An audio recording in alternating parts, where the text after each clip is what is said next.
that? Good morning. Morning. Welcome to everyone, both in the room and welcome to those who are live streaming our event this morning, the Internationalization of Student Affairs in Higher Education. My name is Chad Hoseth. I'm with the Office of International Programs. I have a few jobs this morning. First is to do a commercial announcement for next week's event featuring Reverend Naomi Tutu coming to Colorado State University to speak to acknowledge International Women's Day. Reverend Tutu was one of our speakers virtually a couple of years ago, and she was just such a remarkable individual with such great energy. We had to bring her back to campus. So a week from today in the Laurie Student Center ballrooms at 4 o'clock, please join us for a talk by Reverend Naomi Tutu. Next, we are doing these events in person and again. And for those who were especially part of our events yesterday, including the event with Ambassador Taylor, it's a reminder of how much effort goes into pulling these events off. And so I'd like to just take a moment to acknowledge all of the remarkable work of so many folks who make an event like an international symposium happen, including those who make sure the microphones are working and that all of the technology is on, those who set up our rooms and make sure that all of our spaces are so welcoming and inviting and ready for our events. Everyone who prepares our food, everyone who prepares our coffee, the dozens and dozens of speakers and volunteers who've made our 25 individual events over these 3 days happen. And specifically 3 individuals who were really instrumental in ensuring that our international symposium was as successful as it's been. First, Emily Kilberg with our Office of International Programs team. Shauna DeLuca, who's done so much for so many of our events, especially last night's events. And then the grand leader of our international symposium, who is not in the room right now, Diana Galliano. When you see Diana, please congratulate her on a remarkable event. So I wanted to just provide a thought-provoking thought or something to kind of frame today's conversation on the internationalization of student affairs. And so I turned for the first time for me to ChatGPT for inspiration. So I asked our artificial intelligence colleagues to write a statement about the internationalization of student affairs in higher education and how the campus can work together to promote global citizenship, the topic of today's session. It provided four sentences, all right? Here we go. The internationalization of student affairs in higher education is an important step towards creating a diverse and inclusive campus environment that promotes global citizenship. Campus administrators, faculty, and staff can all work together to create a welcoming campus climate for international students and create unique opportunities for all students to engage in global learning experiences. This can include providing students with resources to develop intercultural competencies, creating international student support services, and offering experiential learning opportunities that help students understand and appreciate different cultures. And ultimately, the goal is to foster a global community in which students feel comfortable expressing their unique perspectives and engaging in meaningful dialogue with each other. Right, yeah, I know. There you go. So to provide the kind of the reflections from the human race, we've convened this remarkable panel to talk with each other and then with us this morning. So joining us are from your left to right, Shauna DeLuca, our Assistant Director for Global Co-Curricular Initiatives in the Office of International Programs, Kathleen Fairfax, Vice Provost for International Affairs, Blanche Hughes, Vice President for Student Affairs, and Jody Donovan, Associate Vice Provost for Student Affairs as well. So President, sorry, I say Provost too much. With that, take it away, Jody. Thank you. Thank you, Chad, and thanks, ChatGPT. It's awesome. Yes, as Chad shared, this is really a conversation that we're going to have up here, and then we hope to engage all of you in this conversation as well. So I get to ask the first question of Kathleen. Right. So can you give an overview of internationalization and why is it important to CSU? That would be the softball question for you. Softball, but yet we could have an entire 2-hour discussion about what is internationalization. But I think to kind of summarize it briefly in the higher ed context and in the context of CSU, we in the field refer to comprehensive internationalization. So a lot of people think of internationalization as a movement of students, incoming students, international students, students who go abroad for education abroad opportunities, but it's a lot more than that. It's a mindset. And it's much like when you talk about DEI efforts, that it needs to be woven into the fabric of the institution to really be part of the institution. It's the same with internationalization. It's not something that just happens in Office of International Programs, and it's not something that is just a movement of students. It's a lens, it's an appreciation for global events, for a global citizenship, and it's a realization that we have a duty to the students that we are educating to provide them, no matter what their field of study, with an education that allows them to understand the international and global implications of what they're learning and what they're doing. So every part of internationalization, comprehensive internationalization, affects every part of the university, from how we provide health services to students, to how we do co-curricular activities and what students learn, to how residence halls operate and how we integrate international students and domestic students in residence halls, etc. So it's a lot more than just movement and counting numbers of students. It's a mindset to instill throughout the university.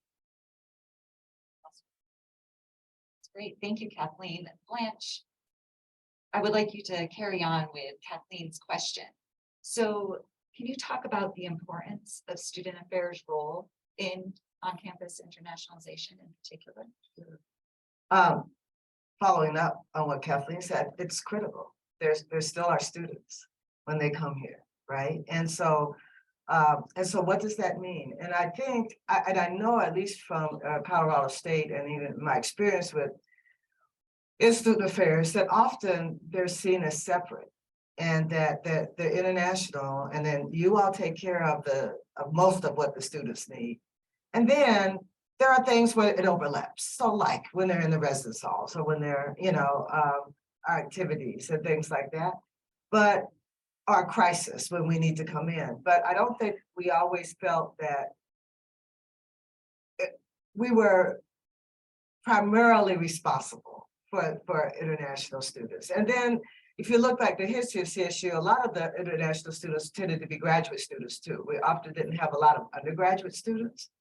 And I think, at least on this campus, what really changed it for us was when Into came in. And there's lots of feelings about Into, but the one thing that it did do for us though was, and I was involved in the committee, and I traveled to the different schools and to England to find out more about the program. And I was more convinced than ever that when they came here that we had to really build in the student piece, because it wasn't really built in. It was really pretty separate. But then I came back and it was the challenge for us in the division. Okay, so now we're going to have more undergraduate students. What does that mean to have more undergraduate international students? It means we're going to have to maybe think about the food we serve in the residence halls. So we purposely said we've got to, and all of this helps all students, right? And benefits all students. You talk about, putting internationalization in everything we do. So it's not just for them, everybody can benefit from that. So that at that time, our residence halls were not open 24, around the whole year. We closed them literally. And we were thinking about changing that anyway, just because of the needs of our domestic students, many that didn't have a place to go, right, during break.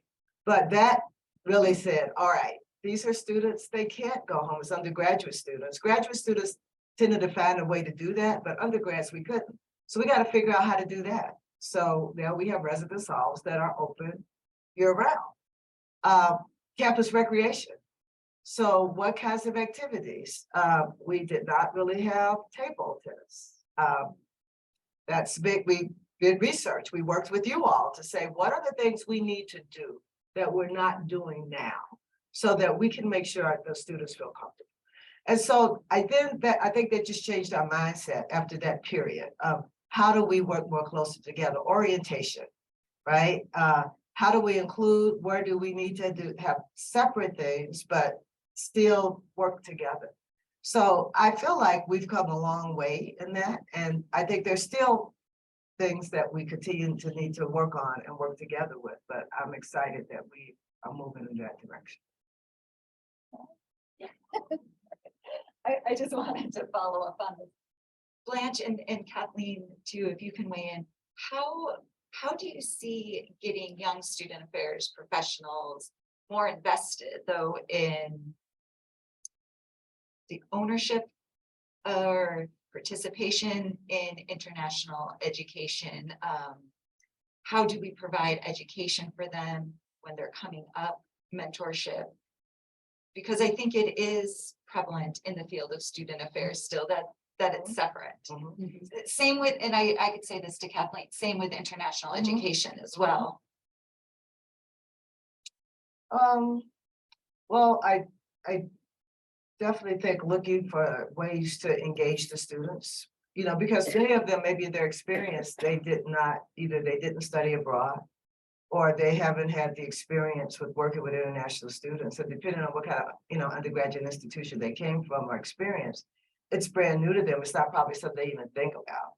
And so how do we, you know, make sure that we embed it in part of our curriculum as we're talking about diversity and students and inclusion, making sure that we include more of that in our curriculum, but also are there ways that students can do practicums? Maybe even you have assistantships there where students can really get work experience. And I think that's particularly true for sometimes our first generation students of color that have not had that experience, and many of them have not studied abroad, and that had either that wasn't, they didn't see that as an opportunity for them or something that they felt like they could or wanted to do. So all of this is new, right? And so how do we introduce them to that, and programs on campus as well? So when we have speakers come in, how are we working with the cultural centers and other areas to say, hey, let's get students more connected and particularly so that not only our graduate students, but our students as a whole. So that's just some of the things that I can think of right now. Yeah, and I guess I would add that when I think of the professions of student affairs and of international education, there's overlap oftentimes in the training of new professionals, but not always. And I think we need to identify where the gaps are in the training of our new professionals. We can do what we can do with the training of, say, our graduate program in student affairs, but we will hire professionals who didn't graduate from our own program, and I don't know what kind of exposure they got to international education or internationalization through whatever program they did. And in the field of international education, it really became much more of a professional field after World War II, when we got more student exchange going on and a lot of peace building efforts that included internationalization. But for a long time, the field of international education as a profession was not very professionalized. It was seen as something that faculty moved into without necessarily any training in student affairs or student development or risk management or budget management, some of the things that are involved in international affairs now. It was something that faculty moved to, say, a part-time basis to oversee the international. And that was the case for a very long time. And gradually, particularly as I think the impetus was, as more and more world crises affected either the flow of international students or the risk to students who were studying abroad, then it became a little bit more professional in the field. My impression of student affairs, and I didn't go through a student affairs background, is that it's been a profession in terms of training new people longer than international affairs has. International affairs now, you can certainly get, say, master's programs in international ed administration, but they're not that common, but you can get them. Many of the people who are new to the field of international education have a master's in student affairs because they're going to work with students, whether study abroad students or international students. So we have a way that for our new professionals, there's already a fairly significant student affairs component in a lot of their training and education before they take a job, their first job in the field. I don't feel that's the same with student affairs, that in our SAHI program, it is, like you said, you affect the curriculum, you make sure we let them know how internationalization affects the student affairs field, but student affairs as a profession, that someone is going to go through a program of study and get a master's in it and get their first job, they could go all the way through that without ever hearing about internationalization and the importance and how it might affect them as professionals. So I feel like that's something that we need to try to address on a bigger scale, is the training of our new professionals to make sure that there is overlap in both ways. Yeah, this is fascinating because it's really underscoring sort of the history, where we've come and where we need to go, right? So in our conversations and preparing for this, we talked a little bit about assumptions that we may have had about each other's fields while we were growing up in this profession. So I don't know, Kathleen and Blanche, if you both want to engage in sort of, as you were trained, as you've come up in the field, what were your assumptions about whose role was this? I know from my part, because I've been in this field a long time, over 30 years. So, and at that point, when I first was in the field, there wasn't a lot of overlap. So there weren't that many people getting degrees in student affairs and student personnel, they called it back then, who then moved into the international realm. So I had preconceived notions that they were mostly people in charge of what I used to call the dorms.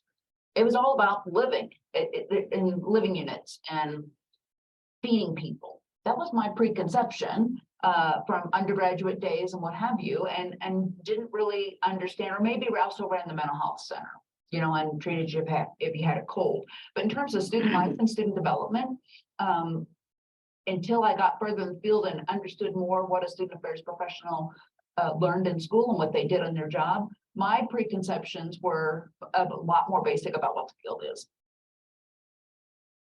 And it really does start with what our experience was when we were in school. And so, you know, I went to a small liberal arts school, and even then international travel and learning, and that was really important for the school. But as like I said, as a first generation student coming in, and they really encouraged, I mean, I think like 80% of the students even there traveled, you know, abroad.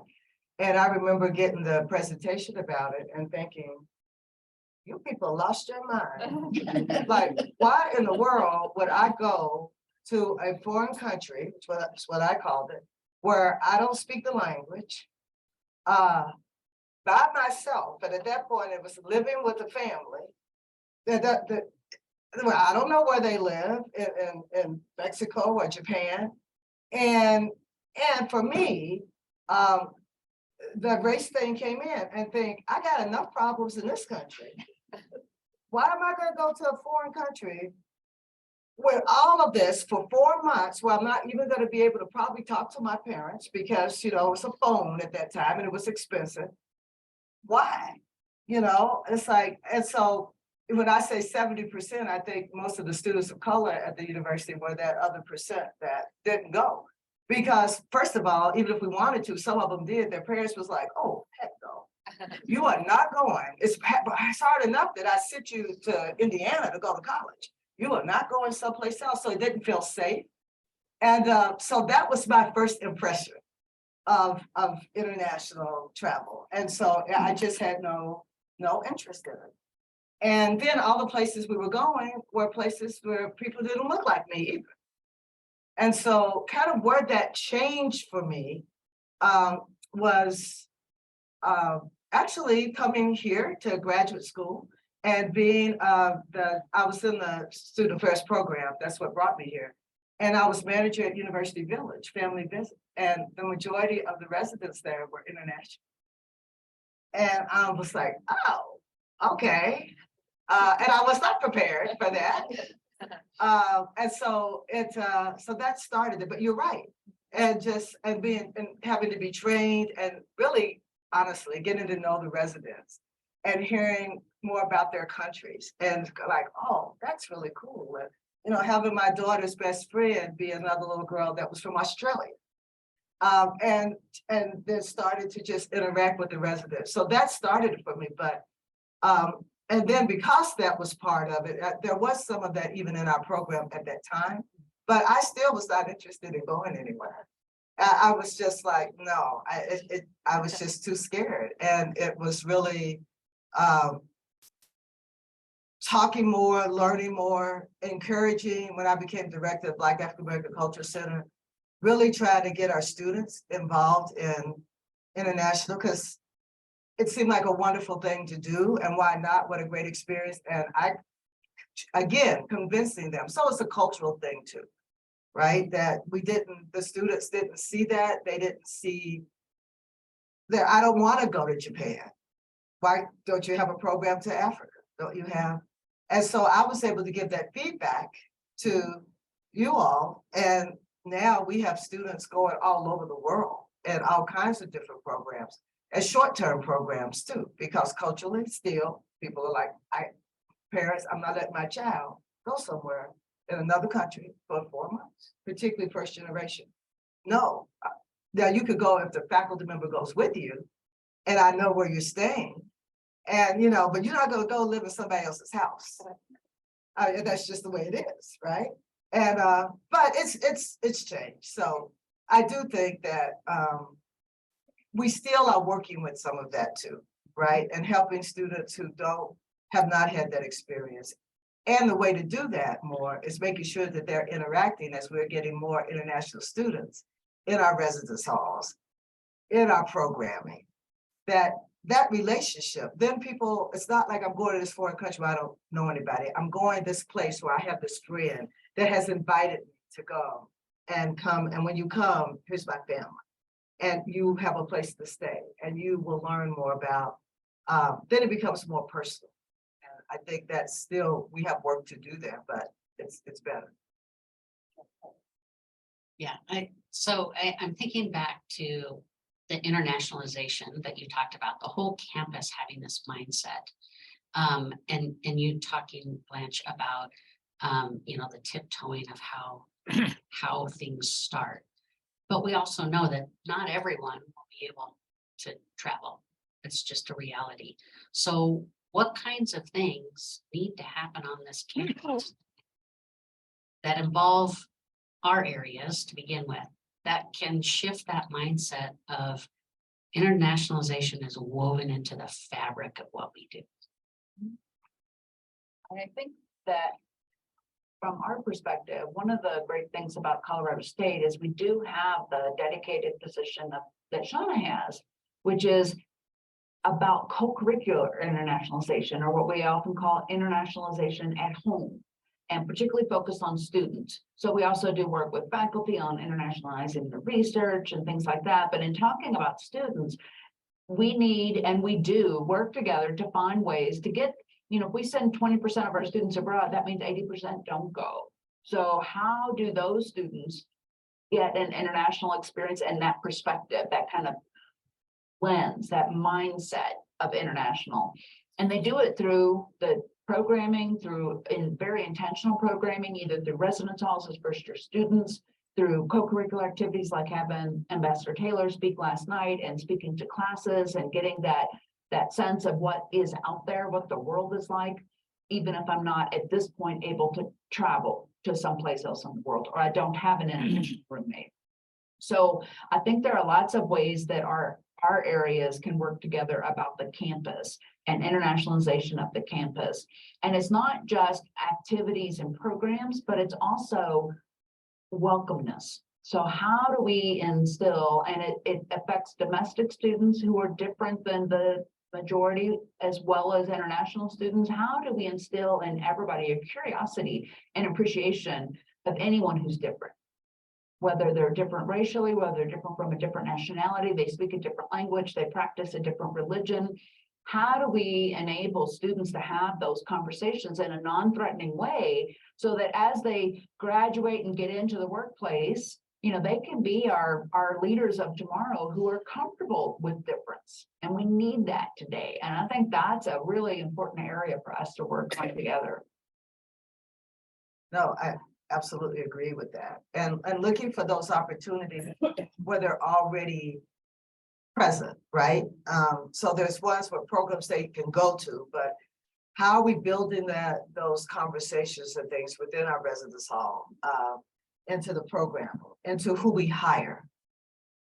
And so it's all of that, right? And even programs in general, that things that we all do, like campus recreation, having that at the top of your mind. And what are some of the things where we could bring students together so that they're learning from each other and interacting?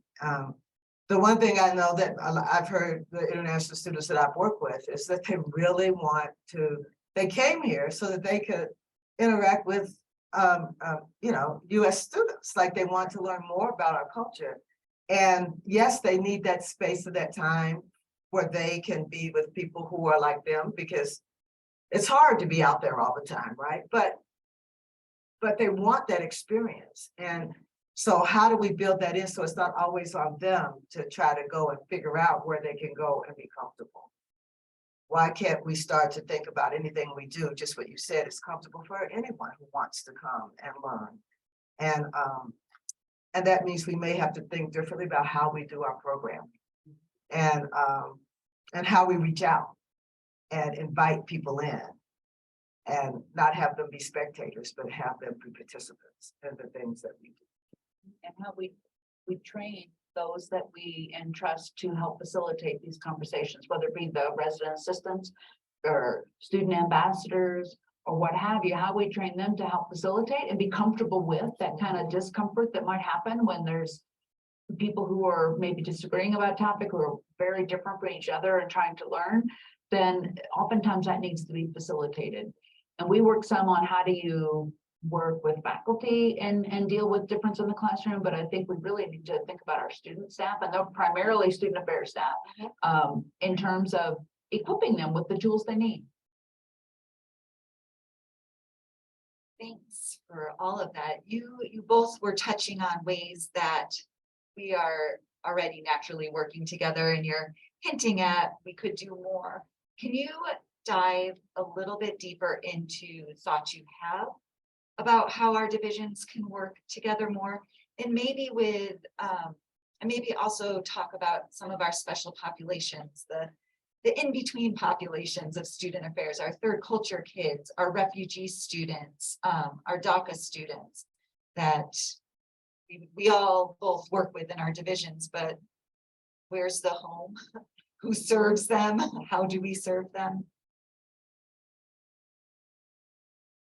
Yeah, there are some things that we are doing, pretty well together. And over the years, it's gotten better. Some of the crisis management things, that there's things that we both can learn from each other. And I think we continue to work on that and do better at that. I think our orientation has gotten better. We've been very intentional about what are the things that, yes, the international students need to know, because it's different in terms of, the legal things they have to do, but just being ready to understand the culture shift. But also, I think about them being involved in Round Welcome. And one of my favorite things is doing Round Welcome when we have the carnival now that we're back able to do that, and the international students that are involved in that, and they're so excited. And they come and play these games that, skee ball and over and over and over again, and then they're in line with other students and they're connecting with one another. So I think that we're on the right track. I think where we still, need to continue to work together is how do we make sure that it's seamless for the student, right? So there are things that's like, okay, for, international issues, I go here, but for feeling belonging, or wanting to have group things, well, that's student affairs. And where do I go for that? And if I need to, so right now they still have to make sure they talk to the right person to know where they need to go. And how do we make sure we're talking more together so we're understanding what are some of the issues that the students are having that we're hearing I'm hearing, but I don't know if you all are hearing, and what you're hearing about what we're not doing or could do better that we're not. So we've actually talked about, do we need to have our own group that gets together on a regular basis and just talks about what are we doing? Here's this, but how, instead of being reactive, how can we be proactive? And just think of ways and include the students in those conversations as well. Yeah, I agree with that. I like the way you said that from the student's perspective, it needs to be seamless. Yes. And so we're different organizational structures and, you know, all this, it's different. Students don't need to know that. And really, my hope would be that any student, domestic or international, would go for a question or a problem or concern to whoever they felt most comfortable with. So oftentimes, at least for new international students, that's going to be us because they've dealt with us and getting their visa and getting here and that sort of thing. But if they come to us and say, I'm having this terrible problem with my roommate, that's fine for them to come to us. And we should be able to right away pull in student affairs to talk about it and not have the student, the international student, feel like we're just handing them on, but more like, you know, we're a team that works on these issues. So let me bring in some other team members because we are a team. We're in 2 different units, but we're a team when it comes to addressing some of these concerns or issues or student service in general. So my goal would be that we have, and I think a team group that would meet regularly would be a really good first step to do that. That we have a regular way to communicate and to involve each other whenever we think it's necessary or a good idea. So we've talked about student affairs and international programs working together. And forgive me, but I just need to share this one story. When I was invited to co-present at the NAFSA down in Denver. And it was fascinating because, well, it was a cool conference to begin with. It was all the folks working within international student services. And afterward, what I heard over and over was to my colleagues, how did you get somebody from student affairs to come to this conference? How did you actually start working with a student affairs person? And, you know, I sat there on the side thinking, wow, we've got a reputation problem here based on our own behavior and sort of saying, this is what we do, this is what you do. So I feel like we're making progress, but who else at this university needs to come to this table to think about this internationalization mindset? It's not just us. Who else? It's not just us, you're right. And as I mentioned, where students spend a good part of their time is in the outside of class, and that's where student affairs come in, but they spend a lot of time in class. And so part of it is going to be with faculty as well, faculty and instructors, in terms of creating a classroom climate that is safe and it's accessible and welcoming to all, and faculty understanding the difference and the learning styles of international students, especially new ones who have not yet adjusted to, say, an American way of higher education, which might be very different than what they were used to back home.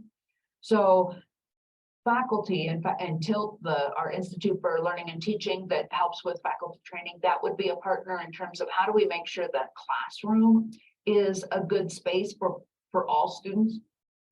So the faculty's one. I think the Office of Inclusive Excellence is another, because, you know, as Blanche said, there are issues that people have many identities, and many of our international students have multiple identities, both here in the US as well as in their own countries.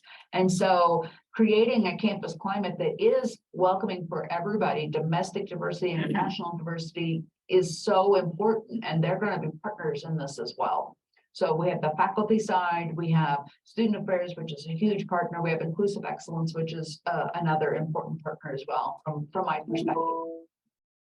Well, and I actually think systems across the university is all of our responsibility.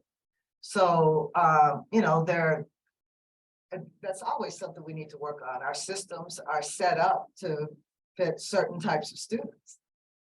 And as you have more diverse students, generally, that have different kinds of experiences coming in, that, you know, our systems still stay the same. So it's working on that too, that when you talk about being inclusive. So this is a benefit for all students, right?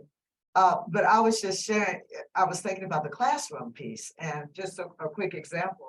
So I teach a class, freshman seminar in the key community for student athletes.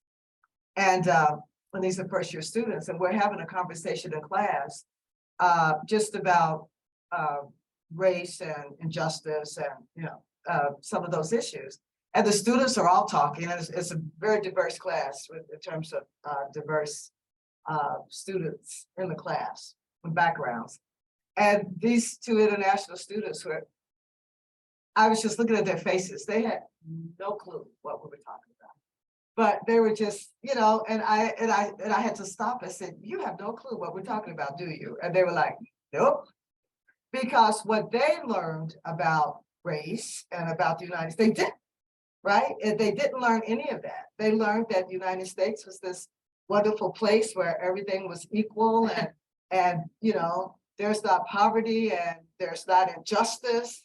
That this is the United States, and there were a lot of Black athletes in the class, and they knew the music, they knew that you were into music and athletes, but nothing about the rest of the country. So they were just really lost. And so then I stopped and said, "Why don't you share with us what have you learned and what do you know about?" And these particular students didn't know much. They were from Scandinavian countries, and but they shared, and then the students in the class were like fascinated by that because they're like, "What, really?" But then on the other hand, I've had classes where we had the blackface incident on campus several years ago, and we had some international students in the class, and there were some of them who knew what blackface was, where there were students in the class, African-American students, who did not know what blackface, what all the stuff was about it. And so here's a student from Germany not Germany, they were from New Zealand, explaining what blackface was to these African-American students. It was fascinating. But that's the kind of, talk about the learning that happened between all of those students and me in that process, and also valued the experience of the international students too, and brought them in. But then I just started to think about how often does that happen for international students, where you're having a lecture in class, and that's really American focused. And the students have no idea, or the examples that you use. And just recognizing that, for a faculty member, just to recognize that. Because if you're trying to explain the concept, and the example you use is one that the students can't connect with, then they're not going to learn the concept. Then they're going to be too embarrassed to say that they didn't learn the concept. So just being aware and checking in. And there's probably other students in there that didn't understand the concept either. So, yeah. And how to get the domestic students and the international students to talk together to explain it to one another. Yes. And to Yes, engage yes, and to yes. feel like this is something that is part of their education, I think is the critical piece. Yeah. Anything you would want to add?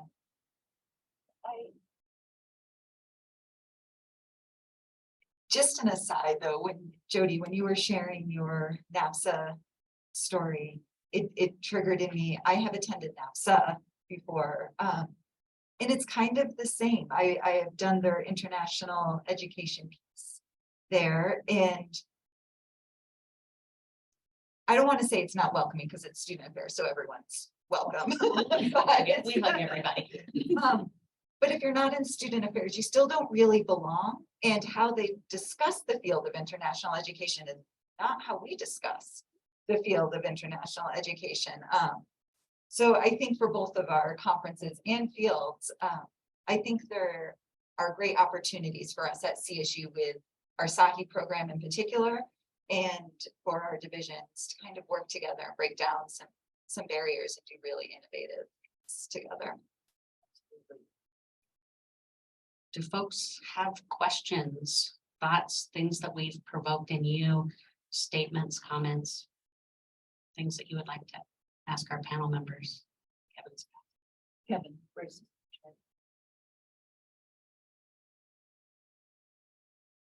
All right, so I have a question from our Zoom audience.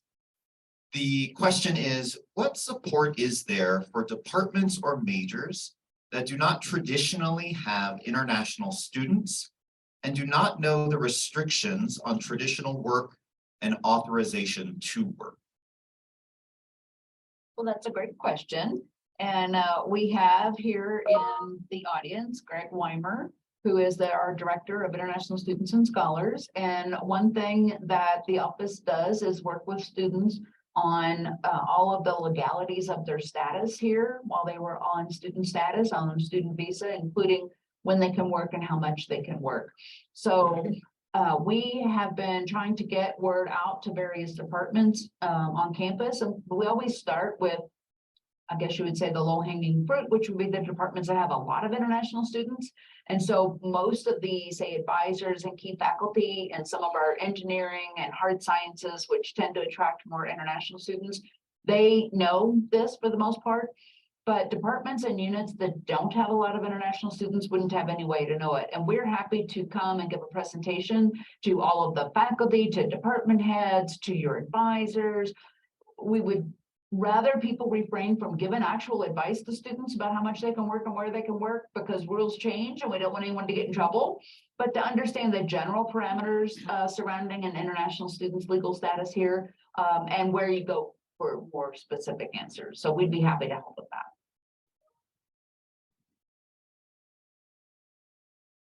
Questions? The Zoom audience. Right, so another question from Zoom, and this one might be more on the student affairs side. So has the SAHI program considered having a 2-pathway course of study, such as a thesis alternative and a comprehensive examination path that emphasizes on experiential learning, concentration on diverse communities, with opportunities for full-time or part-time attendance, study abroad in other countries?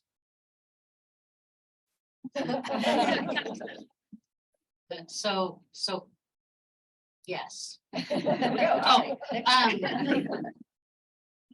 So currently, the SAHI program has an optional course called Global Perspectives in Higher Education, during which students can learn about student affairs in higher education around the world, select a particular area that we want to learn more about. And then in the past, we were able to travel over winter break, meet with students, meet with higher education leaders, and learn more about the educational experience in another country.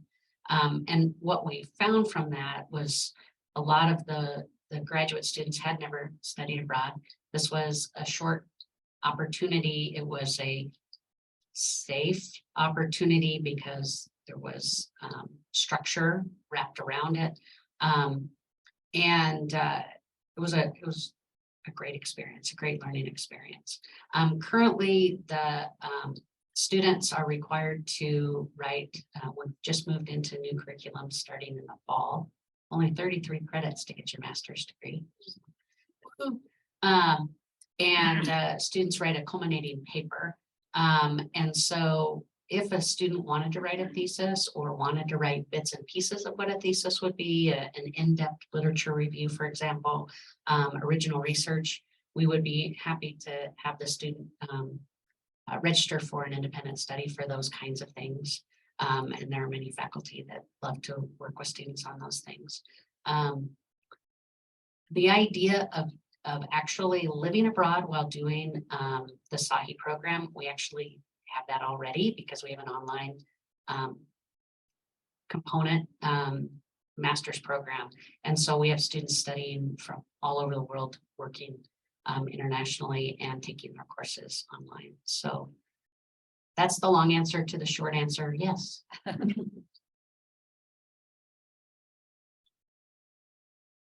Hi, everyone. I had a quick question. I'm a OLPC PhD student, and I'm focusing on international education. And I like what you said, Blanche, about first generation students. That's also my focus area, and that access to study abroad or education abroad programs, whether short or full semester. And I floated an idea in the CSU International Symposium in February of 2020 about that access to passports. I think that is a huge barrier for a lot of students, especially first generation students. I floated the idea of sending a passport application with like your CSU admission. And I was wondering if there was anything that is done or has been in the works for that access to passports, which is such a huge part of the first step to education abroad programs. Yeah, and it is, and thank you for that question. At a previous institution, I worked at Michigan State, but that's exactly what we did. A passport application went with every admission to Michigan State. Said, get ready to study abroad, here's your passport application. So that is a good first step, and that's something we can talk to admissions about. We also opened our own passport acceptance facility in our building. So we are able to process a student's first time application for a passport in a nice, safe environment. They don't have to go somewhere else. They just come right to Laurel Hall, where they'd have to go for education abroad advising anyway. But beyond that, we have a person who works with university advancement for us and for the Office of Research as well. And one of the areas that we've been most successful with raising money, because people see this need, is for passport scholarships. And so we have quite a few opportunities to provide funding for students of limited financial need, for whom even that $110 around there for a passport is a huge step right now. Because financial aid may cover the majority of a study abroad experience, but it doesn't cover the cost of a passport. And so having passport scholarships and access scholarships, I think, is also a big help. So a combination of awareness, of letting students know at CSU, everybody should have the opportunity to go abroad. We will process your passport. We will help pay for it if you're not able to pay for it. That's a way to plant the seed to get more. So, And student affairs people need to know that, so that then when they're working with students who don't have a passport, and the student says, well, I don't think I can do this, we can say, actually, you can. actually, you can. Right? So again, it's that working together collaboratively, so we know what one another is doing.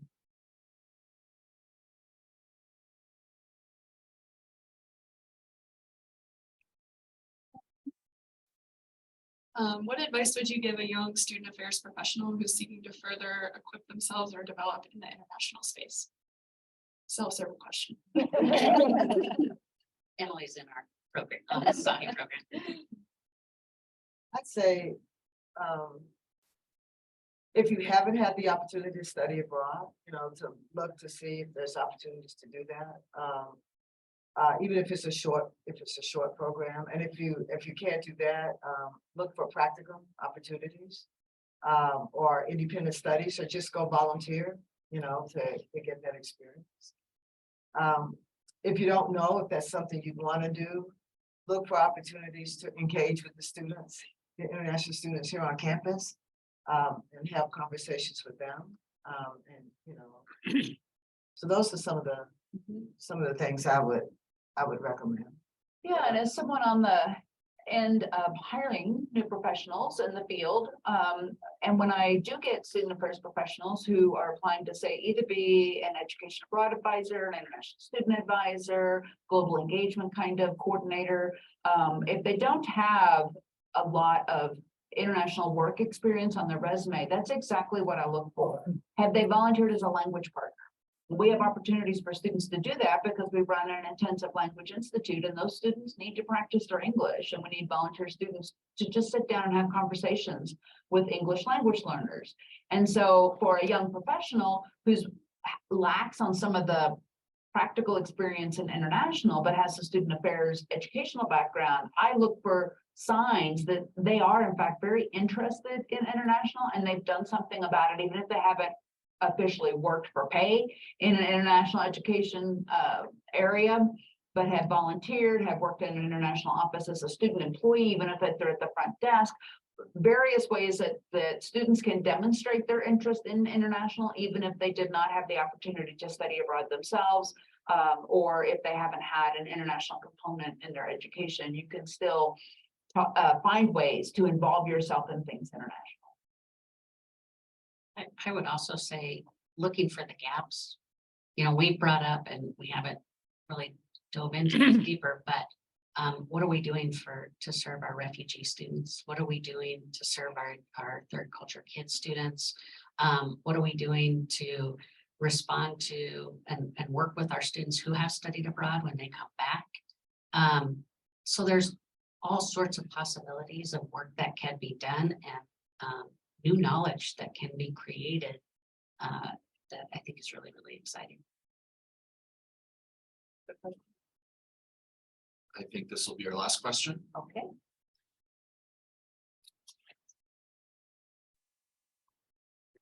Mine is not a question. I just wanted to add on the resources for people who would like to go overseas. There's a good program that Fulbright offers for US students and vice versa, wants to go overseas and explore their academic career or professional careers, as well as NGOs, non-governmental organizations such as FHI 360. They offer fellowships, and I think Baylor too does that. They offer fellowships for students to go abroad, so you get a bit of a stipend. They provide placement for you, so you get to experience the culture even if you don't know anybody in that area. I'm a former Fulbright student myself. I came from Swaziland. Fulbright brought me to the US for academic pursuits. So I just wanted to add that. Thank you. And we produce a lot of Fulbrights, don't we? And welcome a lot. Yes. I think we've Faculty as well. Yes. come to the end of our time. All right. So with that, will everyone please join me in thanking our panel today?